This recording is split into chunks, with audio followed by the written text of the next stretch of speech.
তেল ছাড়া এবং চুলার ঝামেলা ছাড়া একটা ড্রাই বার্মিজ আচারের রেসিপি আজকে আমি আপনাদের সাথে শেয়ার করব। এটা আমার সিগনেচার আইটেম।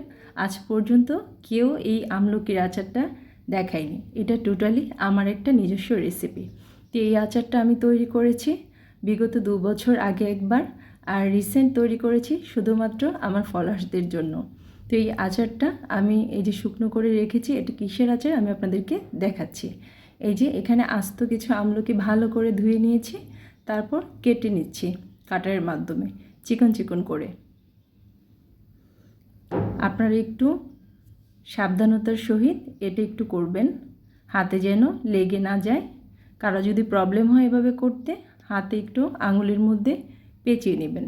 তো এখানে আমি আমলকির 2 ধরনের আচার করছি।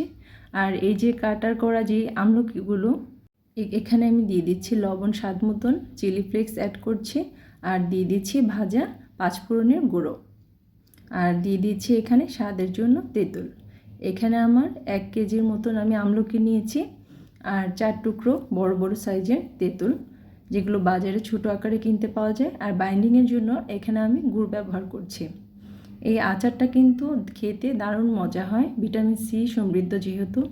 এটা কিন্তু সারা বছর রেখে আপনারা খেতে পারবেন। তো একটু টেস্ট করে নিচ্ছি, দেখছি লবণ সব ঠিকঠাক আছে কিনা, সামান্য একটু লবণ অ্যাড করছি। এই তো তৈরি হয়ে গিয়েছে। এখন আমি এটা একটা ট্রের সাহায্যে সামান্য একটু তেল মাখিয়ে নিচ্ছি, যেন আচারটা সুন্দর করে উঠিয়ে যায়। এই আচারটা কিন্তু শরীরের জন্য ভীষণ উপকার। স্কুল গোয়িং যে মায়েরা আছেন, বাচ্চাদেরকে নিয়ে সারাদিন বাইরে থাকেন, আপনারা এই আচারটা যদি তৈরি করে রাখেন একটা পার্সের মধ্যে, প্রতিদিন নিয়ে বের হন 1 টুকরো করে, সারাদিন আপনারা যে বাইরে থাকেন একটু একটু করে মুখে দিলে কিন্তু আপনাদের সেই ক্লান্তি ভাবটা চলে যাবে। এই তো আমি এখন ছাদে চলে এসেছি। এখানে আমি রোদ দিয়ে শুকিয়ে নিচ্ছি, ভালো করে নেটের সাহায্যে লাগিয়ে দিয়েছি।